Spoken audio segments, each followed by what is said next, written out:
So, I want to tell you a story. Going at this a little differently. Young player comes in. Whatever, man. He's a 2. Right? You can't take away the role from the dominant wide receiver entering the peak of his career. Peak performance. Great conference. Can't do it. And he doesn't, actually. But he does break out for an incredibly large role on that team. And the haters just got to back off and say, you know what, he might have what it takes. He might have what it takes. First time on the team, becomes a 2. Decent, but he's a 2. It's 2. I'm sorry, I don't know what to tell you. He's a 2.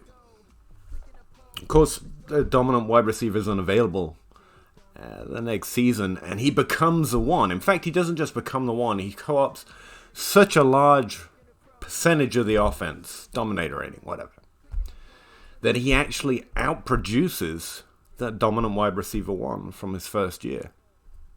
Pretty impressive. Pretty impressive. Third year along, he's still dominant wide receiver 1. He has a higher percentage of that offense than, say, that original wide receiver 1. Pretty cool. But it's a little lower. A little lower than it was before. Not quite as impressive that year 3. Because we've forgotten that original wide receiver 1. And now we're comparing him to him. And we're a little let down. We're a little let down. You did better in year 2 than year 3. Whatever. Now, the wide receiver I'm thinking of when I tell that story, and it's not exact, especially when you get to the third year, is Calvin Ridley. Actually. I'm the one who said he was much more of a 2 anyway, and he can't take away from Julio Jones. And he didn't, to be fair. He didn't. Julio Jones still great. And it was still a better bet. But Calvin Ridley's something else. And he was amazing this year. He didn't underperform much this year when Julio Jones became unavailable because of injury, which is unpredictable. Don't give me your ageism. Don't bring it over here, okay? Julio's awesome. But what if it wasn't Atlanta? Like, Matt Ryan's like one of the only quarterbacks in the league ever to have multiple seasons that are difference-making in fantasy based on ADP, especially. Like, top 5 seasons, actually scoring more points per game, significantly more than QB 6, 7, 8, 9. It's actually relatively rare, and we normally get 1 a season. Sometimes we get 2. Matt Ryan's the only one, apart from maybe Cam Newton. Aaron Rodgers has got a couple. Pat Mahomes just has a career full of them, to be fair. Peyton Manning and Matt Ryan. Weird name, but it's there. What if it's not Atlanta? What if it is Auburn? What if it's just... And I don't know college, but I've recruited a lot of prospects, and every time Auburn comes up, it's not exactly a great team, and it kind of shows up. Wide receiver 1s in the conference average around 16 points per game. Wide receiver 1s in Auburn don't. They don't exactly hit those heights in production. You know, I think, correct me if I'm wrong, there's a comment section, and I love to be hated. It's fine. I don't think Auburn's it. I don't think Auburn's Atlanta.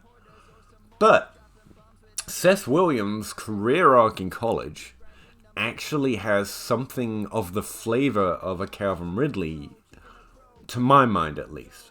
So let me run you through it. On my left, but actually my right, because my screen's over here. It's confusing to me. I'm sorry, I'm not very smart. 2 directions being the same thing is honestly mind-blowing to me. But Seth Williams played in his first year with Darius Slayton, a name you might remember from being an impressive rookie, sophomore player, as an undrafted free agent in the NFL. Now, I wasn't on Darius Slayton. I can't take that W. I want to. And since I'm on undrafted free agent, team undrafted free agent in all situations, even though I strongly said I didn't really believe it because he wasn't a great college player either at Auburn, Credit where credit's due, right? Darius Slayton was impressive for the Giants, especially as an undrafted free agent, even if it was minus Odell Beckham. In college, he was the dominant wide receiver one the first year Seth Williams came there, and Seth Williams did jump up at age 19, it's a little older. And then we typically like to see with rookies anyway, college rookies. He did jump up to a significant percentage of that team. He was the second option, or the second highest producer in market share of yards or points per game or whatever when you want to look at it. And when Darius Slayton went on to the NFL to do what he did, or didn't do, Seth Williams jumped into the role and did have a larger dominator than Darius Slayton did in his final year as the dominant wide receiver one, who went on to have a fairly impressive, once you consider he's undrafted, especially impressive, NFL career so far.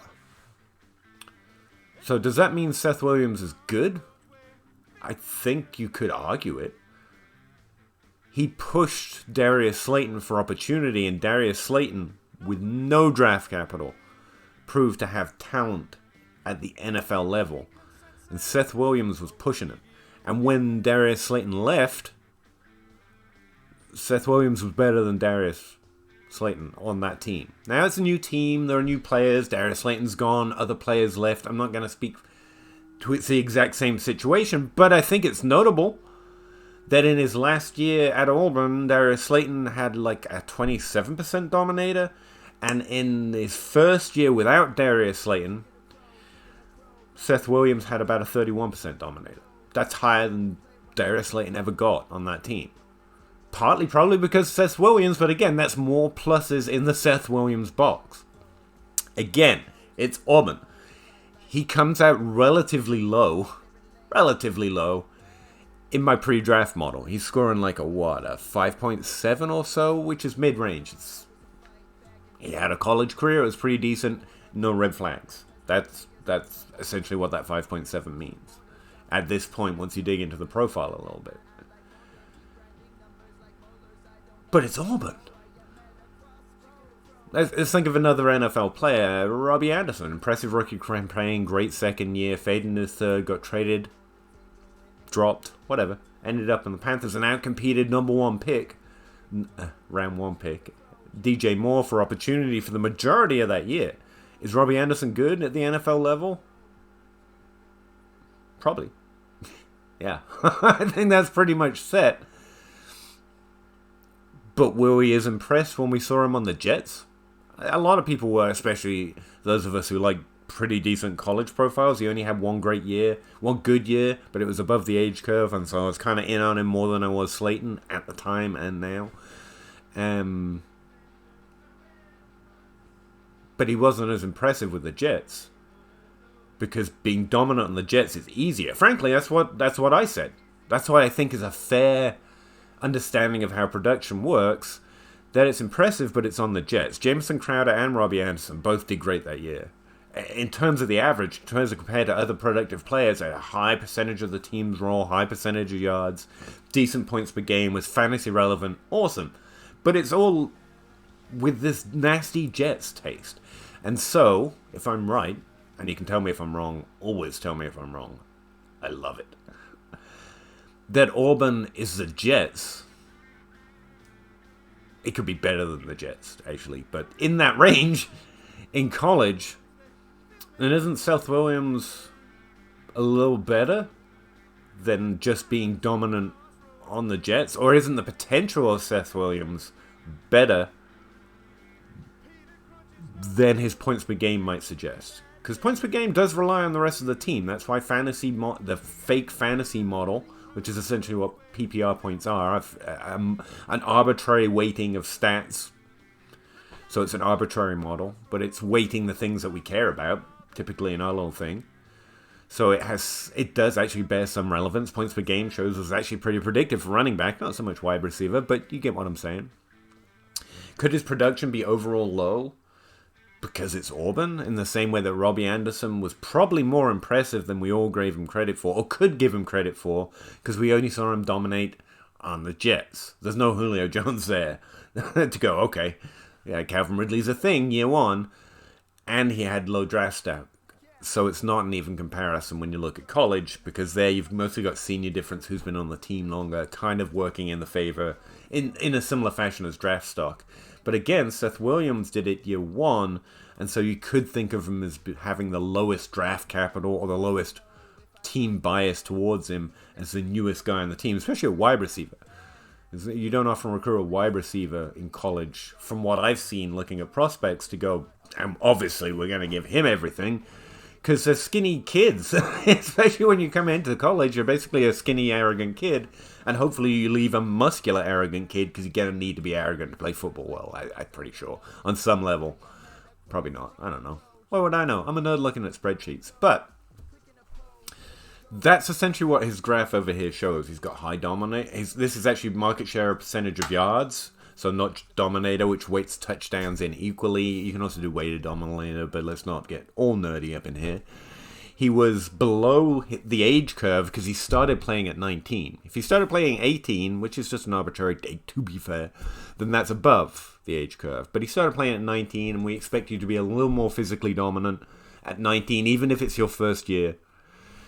And so he's slightly below it, but that's common. Jamar Chase, no problem prospect in this class. He didn't particularly do anything his first year. Seth Williams did more on Auburn his first year at age 19 than Jamar Chase did at age 18 for whoever he played for. Okay.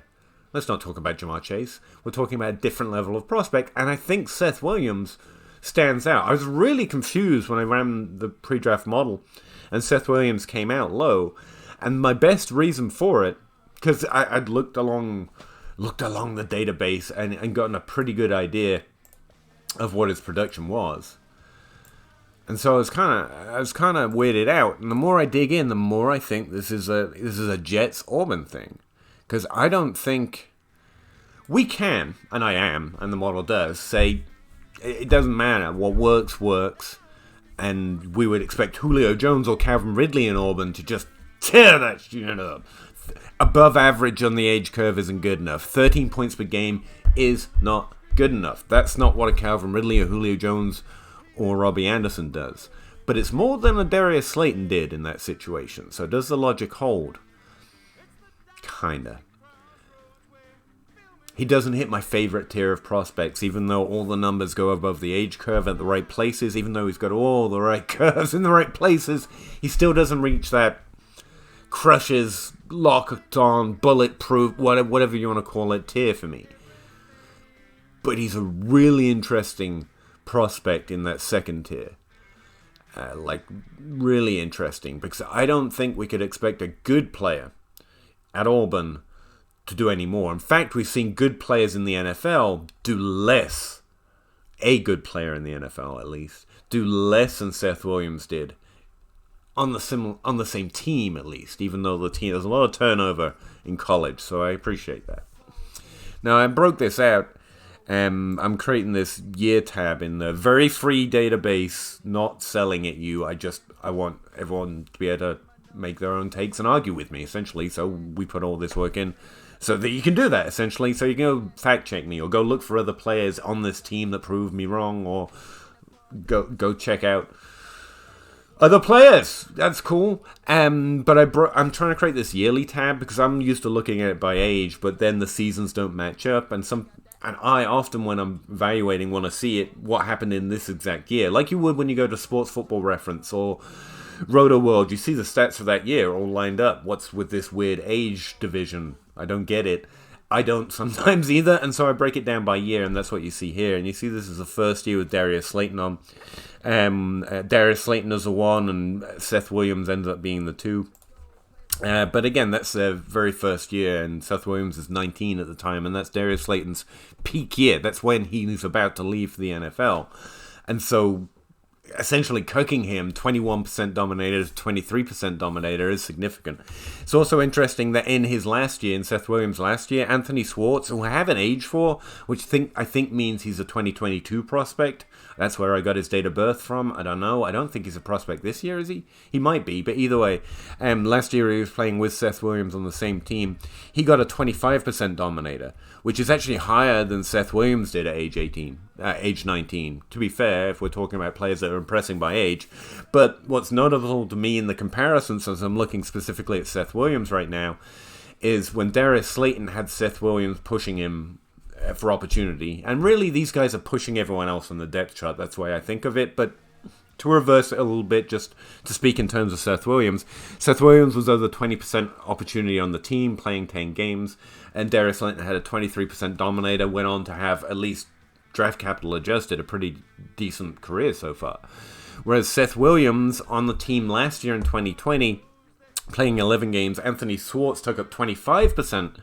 And instead of dropping down to reasonably, like Darius Slayton did, like a pretty similar dominator rating, and it's just a wide receiver 2, and they're both functioning as like a 1A and 1B. Instead of that, he still kept over a 30% dominator. So even if you want to say Seth Williams was limiting Darius Slayton's opportunity, when the same thing happened to him last year in 2020, which is a weird year to be fair, but they both played over 10 games, so I don't think that's having too much to say about it. But in that instance, when Anthony Schwartz had over 20% of the dominator, receiving yards and touchdowns combined, basically, and Seth Williams still had a 32% dominator, and that's his down year. In Seth Williams' down year, his last year, which I think most would see as a decline from the height of his second year, he still had a larger dominator rating than Darius Slayton when they were both competing or both playing and pushing the team forward down the field together. Because really, the players help each other out, and that's the thing. Seth Williams seems to have been doing it much more independently of the other wide receivers on the team when I read probably too much into the production we're seeing in Auburn. And to that point, like Darius Slayton in that last year in 2018, he got 132 PPR points, and in his last year, Seth Williams got 147. So again, produced more in terms of actual points. And in his best year, he produced 190 points for Auburn, which is better than Auburn usually gets. Like last year, Seth Williams had a 13.4 points per game, which is kind of Auburn-esque. Darius Slayton had 12 points per game in 2018. 2019, the year in the middle when Seth Williams was just awesome, he had 15.8 points per game. Like, that's not Auburn. I think that was Seth Williams.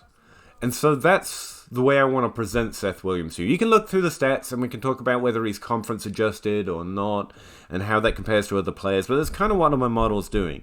And it's saying when you compare him to other prospects from the past, when you adjust it by conference and by team and look at overall production, mid-tier, boy. But I'm saying I don't think that tells the full story on Seth. I don't know his traits. I have to talk to a film grinder. I don't know if he looks good in a uniform. I have to go talk to someone who cares about pro days. I don't know. What I do know is on the field, compared within his situation, Seth Williams was dominant and at least one player we've seen actually develop a role for only 1 year, but with no draft capital in the NFL. I think that's notable, and I think that tells me more about Seth Williams than his overall production does. And again, if we want to actually look at his production the best, quote-unquote, best way, and just look at it compared to age, how he compares to past prospects who have had fantasy-relevant seasons in the NFL from all places and all situations. He was above average the last 2 years in terms of his market share receiving yards, in terms of his dominator, in terms of his yard per team pass attempt, and all that fun stuff. He actually was. It's just that the overall production doesn't look pretty good, and I think it could be, because he's playing for the Jets. I think he's more interesting than my pre-draft model has given him credit for. I'm a strong advocate for him as a second-round kind of value right now, depending on what happens in the draft. He is coming from the SEC South. One thing Auburn's got going for it is it's in the NFL's favorite conference. The NFL does look, and probably is vaguely at least, aware of Seth Williams, so they could take a flyer. Unfortunately, because it's Auburn, that's all a little skewed. If we go back and look at draft capital spent on wide receivers in Auburn, I'm assuming it's a slightly different story than conference. I can probably do that real quick, right? Draft year, where's draft capital? Come on, database, work for me for a change. Yeah, Darius Slayton actually wasn't an undrafted free agent. Fudge. Sorry. In my head, isn't it? I've co-opted him onto the team. It's a better team to be on than 5th round. No one wants to be 5th round. Undrafted free agent's more fun. We have better parties. 4th round pick in 2016, Ricardo Lewis. He showed some interest. Sammy Coates got 3rd round draft capital. I think he's definitely better than Sammy Coates. Okay, yeah, that's the end of the list. So they have at least spent a 3rd round pick on someone from Auburn in the recent past. So that's the upside, unfortunately. But yeah, I'm rooting for it. I want to see where he goes. And even, I don't know the draft order, I don't know ADP yet, but strong 2nd round value in rookie drafts right now for me. And if he gets any sniff of draft capital better than Auburn typically gets, yeah, boy, I think he's on. I think he's on Team Pahowdy. Oh, hopefully not. Hopefully he's on team, not the damn Jets. You know?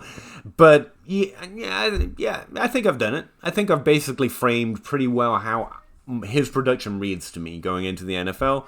The problem really is what the NFL thinks. Probably have to check on some of those traits because the NFL are going to care about him. And if he's on Team Tiny Guy or not, the NFL doesn't like Team Tiny Guy much at all. Yeah, but I'm a fan. Yeah. Hopefully, anyway, I let me know. Does comparing them to somewhat comparable situations in the NFL help transcribe college production to NFL production? Because it's definitely not one-to-one. We've got age working against college players in a different way. You don't have draft capital, and you have multiple conferences, and it's not an easy one-to-one. By the way, Seth Williams last year was a wide receiver 8 in the SEC West, which is the NFL's favorite conference.